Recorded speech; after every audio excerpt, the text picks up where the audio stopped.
नमस्कार, बहुत स्वागत है आपका। आप देख रहे हैं प्रतिशोध। जिनकी बंदूकें असल जगह पर नहीं चलती ना, वो फिर किसी चीज को बंदूक बनाकर या फिर हाथों को ही यूं करके बंदूक चलाता हुआ दिखाने की कोशिश करते हैं। वहां जहां उनको अपना शौर्य दिखाना चाहिए वहां तो फिसड्डी हो जाते हैं क्रिकेट के मैदान में, लेकिन बैट को बंदूक की तरह ऊपर करके चलाने की कोशिश करते हैं। वहां जहां उनको बुरी तरह मार पड़ी है वहां पे भी उनके, क्योंकि फील्ड मार्शल ने उनको सिखा दिया है 0-6, आज तक वही रट रहे हैं। क्रिकेट के मैदान में भी वही करने की कोशिश करते हैं।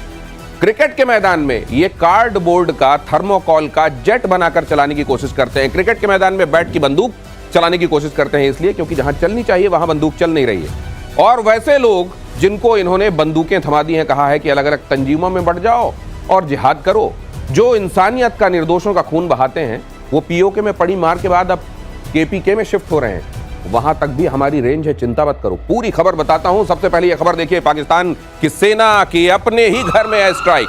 खैबर पख्तूनख्वा प्रांत के खैबर जिले में पाकिस्तानी लड़ाकू विमानों ने बम बरसाए। रात को सो रहे लोगों पर हुई बमबारी में 30 लोगों के मारे जाने की खबर।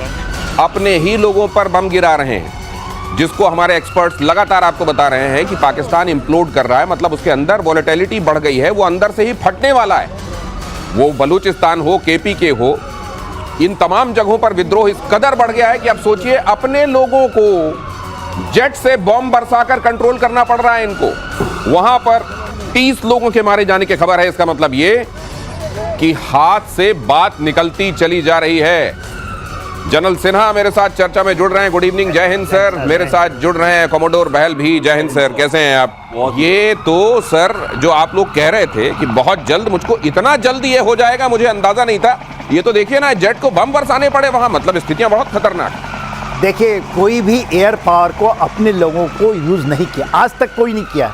ये एक देश है जो अपने ही लोगों के ऊपर में, और J-17 6 ग्लाइड बॉम्ब आपने सुना है? कोई भी अपने देश के लोगों को मारने के लिए, और 30 लोगों को आप बोल रहे हैं, उसकी संख्या बहुत ज़्यादा होगी। पूरे के पूरे विलेज को उड़ा रहे हैं। और कहाँ कर रहे हैं? खैबर पख्तूनख्वा में।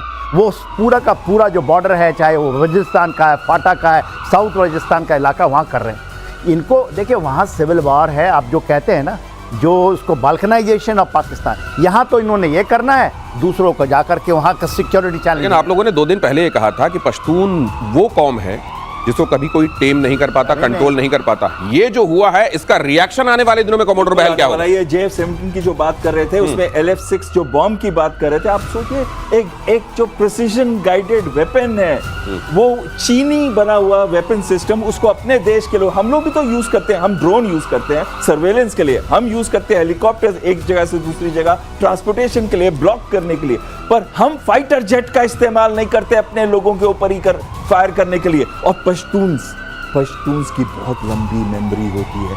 पश्तून्स को तो ब्रिटिशर्स भी कंट्रोल नहीं कर पाए। आज तक कोई ऐसी कौम नहीं है जिसने अफगानिस्तान को कंट्रोल किया। तो आप ये कह रहे हैं कि आने वाले दिनों में बहुत बुरी तरह ये काउंटर प्रोडक्टिव होगा इनको? बिल्कुल। और इसी वजह से शायद वो जो दूसरे कौमें हैं, इनकी लश्कर-ए-तैयबा और दूसरे जो ऑर्गेनाइजेशंस है टेररिस्ट को, उनको इस जगह पे भेज रहे हैं। जैसे कि हमने कुछ समय पहले अपने कश्मीर के अंदर भी उन एलिमेंट्स का इस्तेमाल किया था जो इन टेररिस्ट को जाके ठोक के आते थे। Terrorist again terrorist, terrorist again terrorist. Okay. कहीं ना कहीं ये आतंकी युद्ध ना वहां बन जाए, लेकिन इसमें भी हार लश्कर-ए-तैयबा की होगी, क्योंकि पश्तूनियों को अगर कोई हरा सकता है तो हिंदुस्तानी है और कोई नहीं। इसी खबर का एक्सटेंशन देखिए, जो बात अभी एक्सपर्ट यहाँ बता रहे हैं कि वहां टीटीपी को कंट्रोल करने के लिए इधर से जैश ए मोहम्मद के लोग, हिजबुल मुजाहिदीन के लोग भेजे जा रहे हैं। खैबर पख्तूनख्वा में मुनीर की बहुत बड़ी साजिश। एक तरफ जनता पर पाकिस्तान अटैक कर रहा है, दूसरी तरफ आतंकियों को बचा रहा है। ऑपरेशन सिंदूर के बाद पीओके से शिफ्ट हुए आतंकी कैंप, केपीके में जैश और हिजबुल के आतंकी कैंप शिफ्ट हुए। लेकिन सबसे बड़ी इसमें बात यह सर कि लश्कर के कैंप अभी यहां शिफ्ट क्यों नहीं हुए? इसके पीछे क्या स्ट्रेटजी हो सकती है? देखिए, बात सिंपल है। ये जो कह रहे हैं कि ये ले गए खैबर पख्तूनख्वा में, वहाँ नहीं है। जो ये रिवर जा रही है, इंडस रिवर जा रही है, उसके उस साइड गए हैं। वो इलाका मोरलेस सेफ है। जो यहाँ सोचते हैं कि हम अंडरग्राउंड चल जाएंगे तो भारत का कोई चीज आएगा अटैक, तो वहाँ तक नहीं पहुँच पाएगा, वो उनकी भूल है। देखिए, वो केपी में क्यों जाते हैं? खैबर पख्तूनख्वा को उनको लगता है कि हम शायद वहाँ पहुँच नहीं पाए, इसलिए ये यूज़ नहीं करेंगे। अच्छा, मेरा आकलन है जो कह रहे हैं, टीटीपी के अगेंस्ट इनका यूज नहीं होगा, केवल इसलिए इनको ये लग रहा है कि सुरक्षित दूरी हो जाएगी, शायद उतनी दूर तक मारना पड़े, क्योंकि इनके स्ट्रेटेजिक एसेट हैं। देखिए ये यूज करना चाहते हैं, ये जो तंजीमें हैं उसको भारत के अगेंस्ट में अपने निकलना चाहते हैं, जाकर के सिक्योरिटी देना चाहते हैं पूरे वेस्ट एशिया में। तो वहां पर न्यूक्लियर बम ये वो करेंगे, हम जाएंगे क्योंकि वहां से पैसे आएंगे, यहाँ पर ये हमें उसको ये कर देंगे, स्ट्रेटजिक है, आप भारत के साथ लगे रहो। और जो टीटीपी है वो करना चाह रहे हैं कि आप चले जाओ वहां पर अफगानिस्तान से जाके कुछ कर लो। ये कुछ एक तस्वीरें सर वॉल पे डालता हूं, कमोडोर बहल जरा इसको एक्सप्लेन भी कीजिएगा। जैसे इसका ये देखिए, हिजबुल मुजाहिदीन HM313 ये गेट बता रहा है, यहाँ पर बिल्डिंग ये कंस्ट्रक्शन क्या हो रहा है, ये वही केपीके वाला इलाका जिसको बताया जा रहा है कि इंडस के उस तरफ ये केपीके की तरफ, टुवर्ड्स केपीके ये वाला कंस्ट्रक्शन। नेक्स्ट दिखाइए, इस तरीके के कई कंस्ट्रक्शंस वहां हो रहे हैं जो असल में हिजबुल मुजाहिदीन और जैश ए मोहम्मद के लोग वहां पर कर रहे हैं या इनको बचाने के लिए किया जा रहा है। सवाल यह है दो चीजें, एक तो यहां लश्कर अभी तक क्यों नहीं दिखाई दे रहा है, दूसरा अगर इस तरीके से इनको बसाया जा रहा है तो क्या वहां से, क्योंकि यहां तो ये लॉन्च पैड बनाते हैं, यहां ट्रेन करते हैं, यहां इस तरह भेज देते हैं, क्या वहां ये पर्पस सर्व कर पाएंगे आप? बिल्कुल, बहुत अच्छा पूछा आपने। पहले गलती से मैंने लश्कर तैयबा बोला था, एक्चुअली जैश ए मोहम्मद के ही हैं और खासकर मसूद अजहर के एलिमेंट्स हैं यहाँ पे। और मसूद अजहर खुद भी गिलगिट बाल्टिस्तान में था। तो कहीं ना कहीं ये जो बना रहे हैं प्रॉपरली प्लान करके इन मरकज को बनाया जा रहा है, जहाँ पे इनको ट्रेनिंग, रिक्रूटमेंट और वेपन सिस्टम्स की ट्रेनिंग दी जाएगी। लेकिन जो बात जनरल साहब भी कह रहे थे उसमें भी दम है। वो ये कह रहे थे कि डिस्टेंस हमारे बॉर्डर से बहुत ज्यादा होगा, लेकिन साथ में मैं ये आपको बात बिल्कुल कहने को तैयार हूं, अभी भी मैं इस बात पे कायम हूं कि इनकी फ्रिक्शन बढ़ेगी। तहरीके तालिबान पाकिस्तान, एक मयान में दो तलवारें नहीं रह सकती। अच्छा, इस वजह से, हाँ, इस वजह से, और वहां पे प्रॉब्लम्स आएंगी। बेशक ये बेसिक पर्पस इनको भेजने का वहां वो ना हो, लेकिन दोनों ही एक तरह के लोग हैं, and positive and negative, they repel each other, इसलिए यहां पर ये होने वाला। लेकिन एक चीज ये बताइए, लश्कर का एक रीजन आया एक आयाम जोड़ा, देखिए आपने देखा है HM313 ये कौन सी है? ये वो है सर, हाँ, हिजबुल मुजाहिदीन 313, हिजबुल मुजाहिदीन 313। देखिए ये फिदाइन ब्रिगेड है, हिजबुल मुजाहिदीन। ये भारतीय बोलते थे कि भारत सैयद सलाहुद्दीन, हाँ ये नहीं, हाँ भावलपुर में जो मरकज है वो है, जो कि जैसे कहा है, जो मुर्दके में है वो जो लश्कर तौबा का वो वही है। ये हिजबुल मुजाहिदीन है और ये उनके आत्मघाती हैं।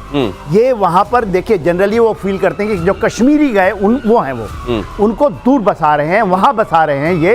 और इसके पहले कोई की मरकज नहीं थी। लेकिन सर ये अकल से इतने ऑपरेशन सिंदूर में हर तरह की मार इनको पड़ चुकी है। एक नेवी वाली छोड़ दें अगर, तो हवाई मार ये खा चुके हैं, ग्राउंड से भी ये मार खा चुके हैं, उसके बाद ये सोच रहे हैं सुरक्षित दूरी हो जाएगी इनके लिए, अंदर जाएंगे। देखिए क्या हुआ था, अंडरग्राउंड होंगे, अंडरग्राउंड इसके यहाँ पे बंकर बनेंगे। बंकर कैसे बना रहे हैं ये लोग? They are going 3-4 storage building, और ये जो जा रहे हैं ये नदी का किनारा है, इसके नीचे बना रहे हैं। देखिए बालाकोट भी खैबर पख्तूनख्वा ही में था, इसके पहले दोनों मरकज वहीं पे थे, चाहे आप लश्कर तोयबा जैसे मोहम्मद वहां थे। हिजबुल मुजाहिदीन कभी भी उसकी मरकज है ही नहीं, पूरे पाकिस्तान में मरकज नहीं थी, क्योंकि उनको ये कहते थे होम ग्रोन है। ERF की जो बात होती है, जो रेजिस्टेंस फ्रंट, वो भी उनको कहते हैं होम ग्रोन है। अब उनको उधर बसा रहे हैं। सैयद सलाहुद्दीन का कोई मरकज नहीं है, वो उसको कहते थे कि they had the overall headquarter. नहीं, तो ये मैं ये जानना चाहता हूं कि वाकई इनकी स्ट्रेटजी काम आ सकती है, कारआमद हो सकती है, ये फेल्ड स्ट्रेटजी है? सर देखिए ये स्ट्रेटजी जो उनकी है कि मेरा स्ट्रेटेजिक एसेट यही 3 है, इनको पूरा का पूरा दे देंगे कि जो आप करना है भारत के साथ। वो तो ये चाह रहे हैं, लेकिन क्या ये कामयाब होंगे इसमें? कमोडोर बहल, कहां से कामयाब हो जाएंगे? देखिए कोई भी आतंकी एलिमेंट को जब हम ट्रेन करके इस्तेमाल करते हैं, उसको मोटिवेट करते हैं कि जाके लड़े, भारत के अंदर ऐसा आतंकी हमला करे। यस, 1-2 सुसाइडल जैसे कि 5-6 आ गए थे, लेकिन ये आज तक क्या सक्सीड हुआ है? क्या भारत टूटा है या भारत को 1000 से ब्लीड कर पाया? लेकिन एक चीज कहना चाहता हूं, ये जो अंडरग्राउंड बना रहे हैं स्टफ, इसके साथ साथ ये रेडार प्रूफ, यानी कि रेडार से भी ये पिकअप नहीं होते, सैटेलाइट से भी पिकअप नहीं होते, और इनको जो विजिबल जो कंडीशंस हैं, इनको इस तरीके से बनाया जा आसानी से पकड़ में ना आए, कैमोफ्लेज